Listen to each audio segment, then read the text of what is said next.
Estrategiado, não compromisso. Recuar diante de um inimigo forte não é sinal de fraqueza, mas de força. Ao resistir à tentação de reagir a um agressor, você arruma um tempo precioso para si mesmo. Tempo para se recuperar, pensar e ganhar perspectiva.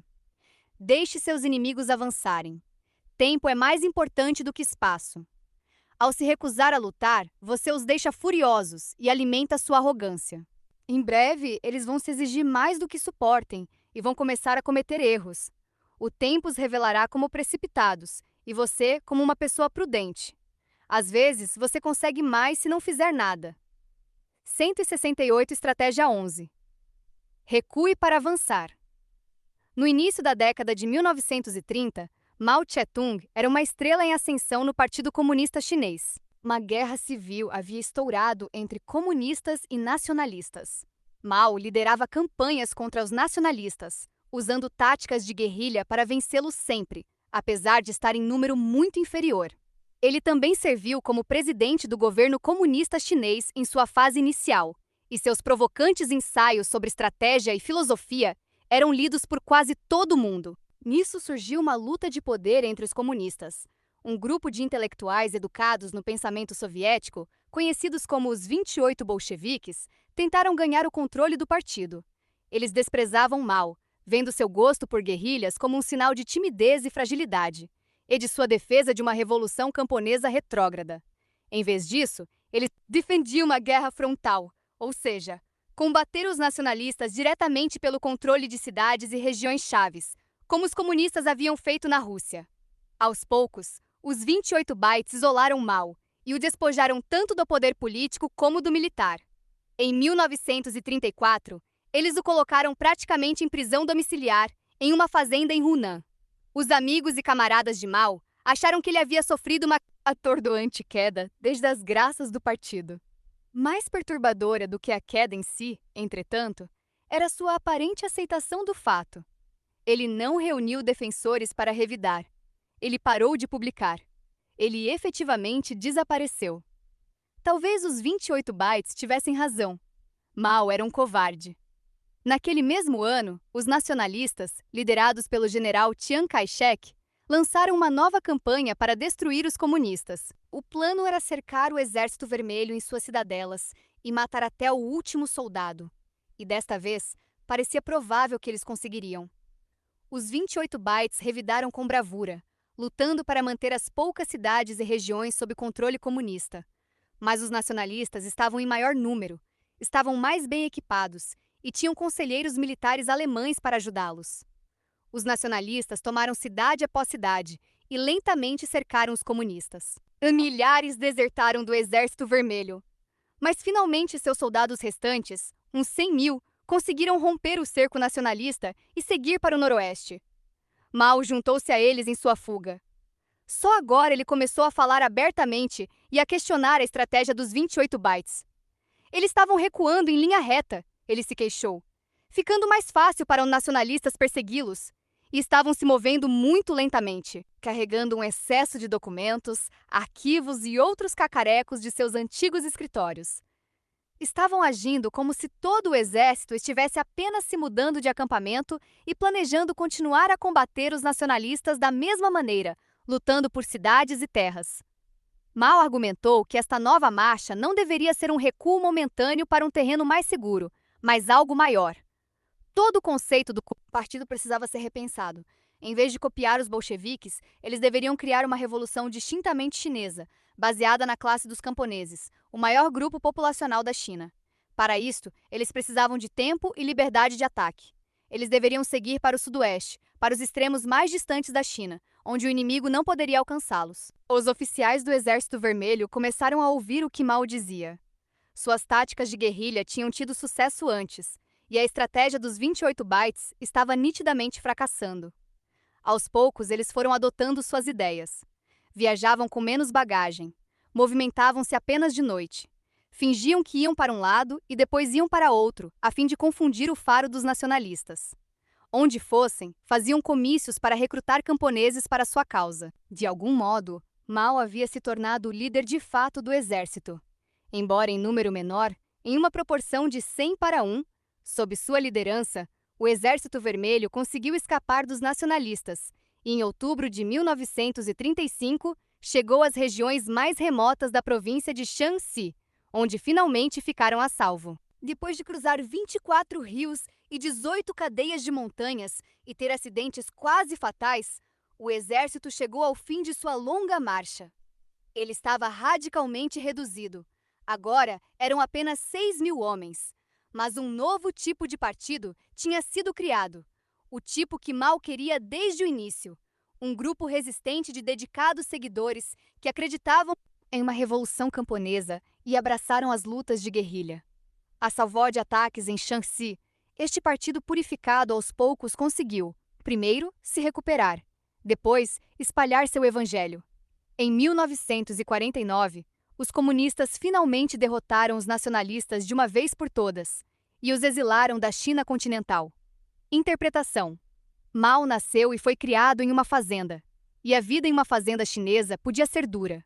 Um fazendeiro tinha de ser paciente, curvando-se às estações e aos caprichos do clima.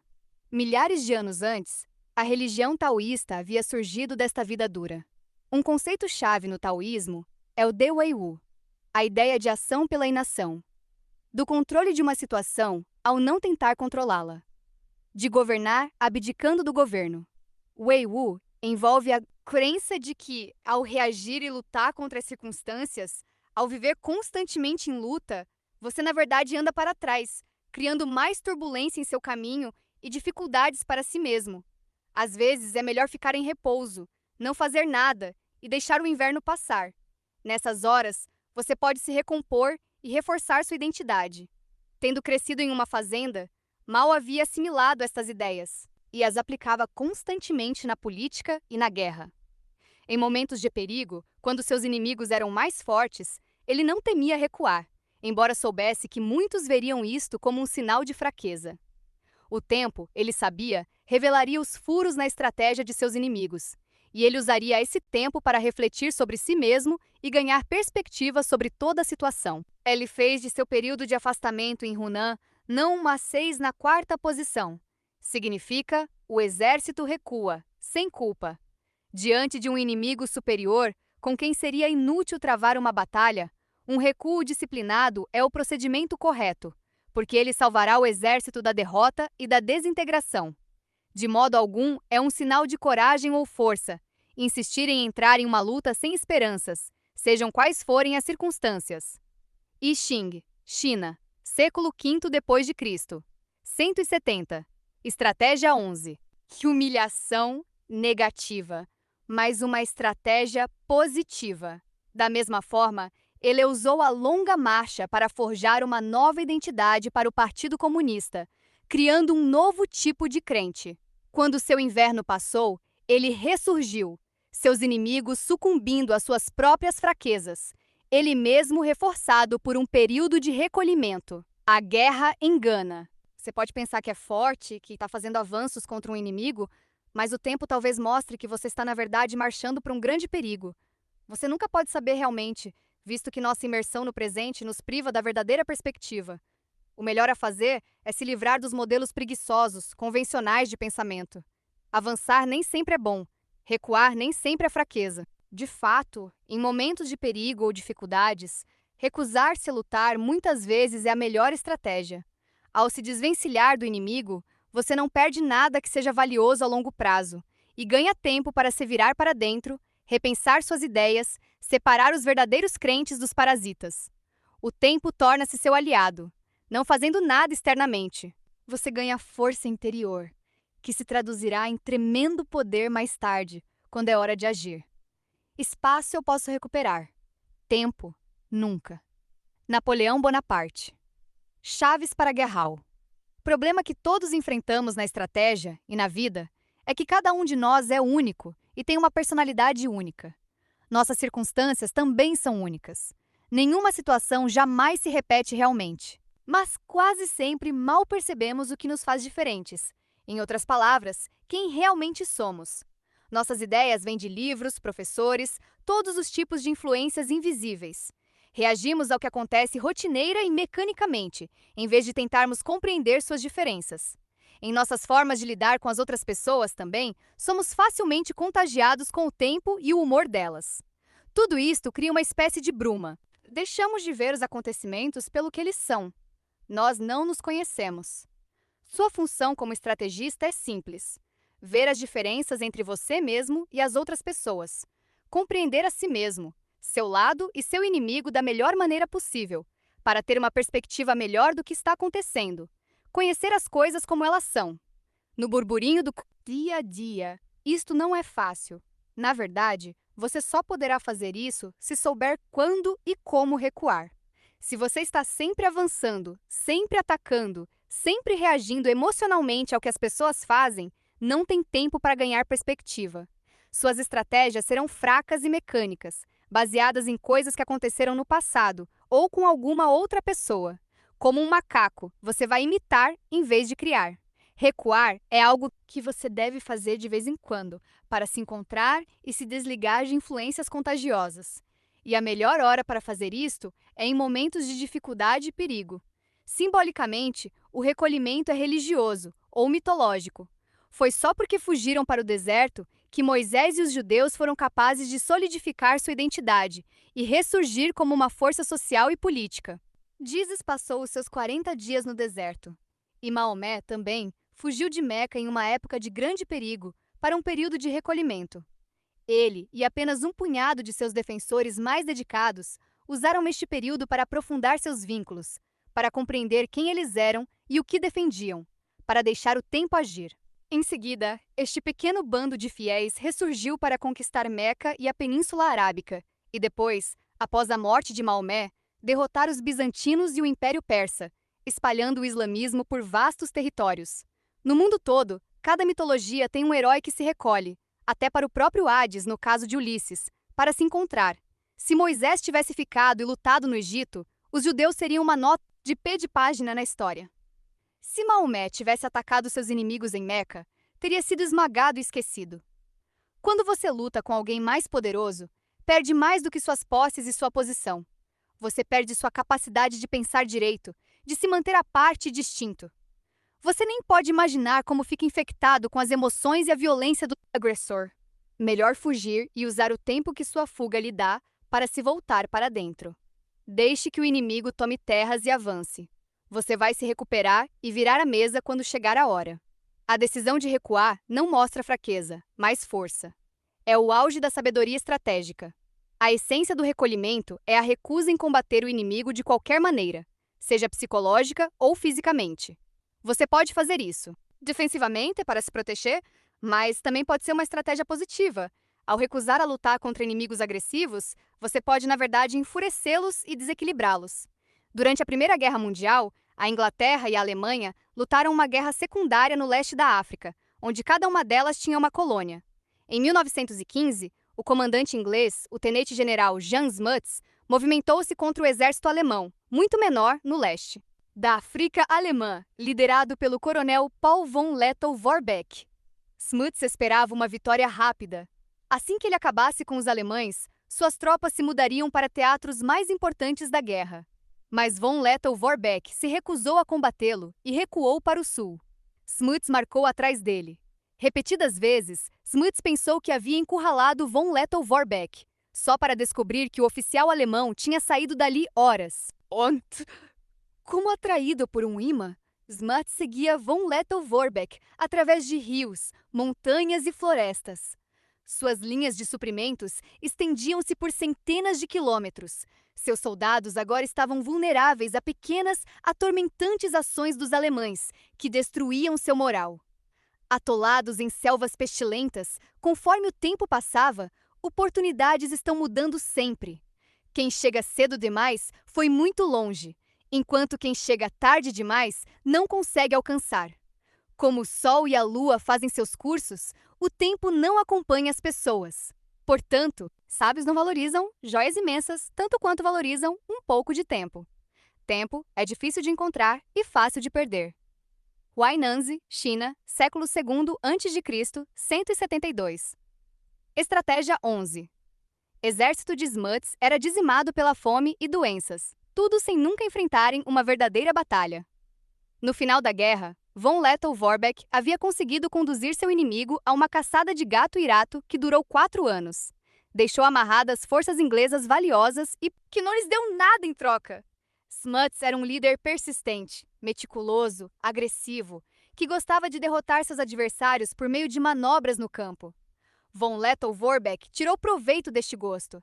Ele se recusou a entrar em uma batalha frontal com Smuts, mas permanecia sedutoramente próximo, apenas fora de alcance, conservando a possibilidade de combate de modo a manter os ingleses avançando para o descampado. Furioso, Smuts continuou, na caçada. Von Lettow-Vorbeck usou os vastos espaços e o clima inóspito para destruir os ingleses. A maioria das pessoas reage à agressão envolvendo-se nela de alguma maneira. É quase impossível se conter. Desvencilhando-se totalmente e ecoando, você mostra um grande poder e prudência. Seus inimigos estão desesperados querendo que você reaja. O recuo os enfurece e provoca mais ataques. Portanto, continue recuando, trocando espaço por tempo. Permaneça calmo e equilibrado. Deixe que eles peguem as terras que quiserem. Como os alemães, seduza-os para um vazio de não ação. Eles vão começar a fazer coisas além de seus recursos e cometer erros. O tempo está a seu lado, pois você não está desperdiçando nem um minuto em batalhas inúteis. A guerra é notoriamente cheia de surpresas, de imprevistos que podem retardar e arruinar até o plano mais bem traçado. Karl von Clausewitz chamou a isto de atrito. Guerra é uma constante ilustração da lei de Murphy. Se alguma coisa pode dar errado, vai dar. Mas quando você recua, quando você troca espaço por tempo, você está fazendo a lei de Murphy funcionar a seu favor. Foi isso que aconteceu com Von Lettow-Vorbeck. Ele colocou Smuts como a vítima da lei de Murphy, dando-lhe tempo suficiente para fazer o pior passar. Durante a Guerra dos 7 Anos, Frederico o Grande, da Prússia, estava cercado de exércitos austríacos, franceses e russos, por todos os lados, todos determinados a cortá-lo em pedacinhos. Um estrategista que, em geral, favorecia o ataque agressivo, Frederico, desta vez, ficou na defensiva, articulando suas manobras para se dar um tempo e escapulir da rede na qual seus inimigos estavam tentando apanhá-lo. Ano após ano ele conseguiu evitar o desastre, embora não totalmente. E aí, de uma hora para outra, a czarina Elizabeth da Rússia morreu. Ela odiava Frederico, mas seu sobrinho e sucessor ao trono, Tsar Pedro III, era um garoto perverso que não gostava da tia, e era um grande admirador de Frederico o Grande. Ele não só tirou a Rússia da guerra, como se aliou aos prussianos. A Guerra dos 7 Anos estava encerrada. O milagre de que Frederico precisava tinha acontecido. Tivesse ele se rendido em seu pior momento, ou tentado lutar para se ver livre da guerra, teria perdido tudo. Em vez disso, ele manobrou dando tempo para a lei de Murphy agir sobre seus inimigos. Guerra é uma questão física, que acontece em algum lugar específico. Os generais dependem de mapas e planejam estratégias para serem realizadas em determinados locais. Mas tempo é tão importante quanto espaço no pensamento estratégico, e saber usá-lo fará de você um soberbo estrategista, dando uma dimensão maior a seus ataques e defesa. Para isto, você precisa parar de pensar no tempo como uma abstração. Na realidade, desde que você nasceu, tempo é tudo o que você tem. É seu único e verdadeiro bem de consumo. As pessoas podem levar embora suas posses, mas, a não ser por assassinato, nem o mais poderoso agressor pode lhe roubar tempo, a não ser que você permita. Até na prisão, seu tempo é seu, se você o utiliza para seus próprios propósitos. Desperdiçar seu tempo em batalhas que não são de sua escolha é mais do que um simples erro, é estupidez do mais alto nível. Tempo perdido não pode mais ser recuperado. Imagem: as areias do deserto. No deserto não há nada para comer e nada para usar para a guerra. Apenas areia e espaço vazio. Recue para o deserto de vez em quando, para pensar com clareza. Ali, o tempo se move lentamente, que é do que você precisa. Quando atacado, recue para o deserto, atraindo seus inimigos para um lugar onde eles perdem toda a noção de tempo e espaço e ficam sob seu controle.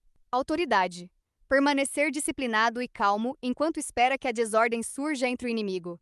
É a arte do autocontrole. Sun Tzu. 174. Estratégia 11. Inverso. Quando inimigos o atacam em uma força esmagadora, em vez de recuar, você pode às vezes decidir enfrentá-los diretamente. Você está convidando ao martírio, talvez até esperando por isso. Mas o martírio também é uma estratégia. E antiga, o martírio faz de você um símbolo, um ponto de reunião para o futuro. A estratégia terá êxito se você for importante o suficiente, se sua derrota tiver significado simbólico. Mas as circunstâncias devem funcionar para ressaltar a integridade de sua causa e a feiura da causa do inimigo. Seu sacrifício também deve ser único. Martírios demais, espalhados durante muito tempo, estragarão o efeito. Em casos de extrema fraqueza, diante de um inimigo incrivelmente grande, o martírio pode ser usado para mostrar que o espírito combativo de seu lado não se extinguiu, um modo que serve para manter o moral alto. Mas, em geral, o martírio é uma arma perigosa e pode disparar pela culatra, pois você pode não estar mais ali para acompanhá-la até o fim, e seus efeitos são fortes demais para serem controlados. Também pode levar séculos para funcionar, mesmo quando ele pode demonstrar simbolicamente ser um sucesso. Um bom estrategista o evita. Recuar é sempre a melhor estratégia. Recuar nunca deve ser um fim em si mesmo. Em algum ponto, você tem de virar de frente e lutar. Se não fizer isto, o recuo é chamado mais exatamente de rendição. O inimigo vence. O combate no longo prazo é inevitável. O recuo só pode ser temporário.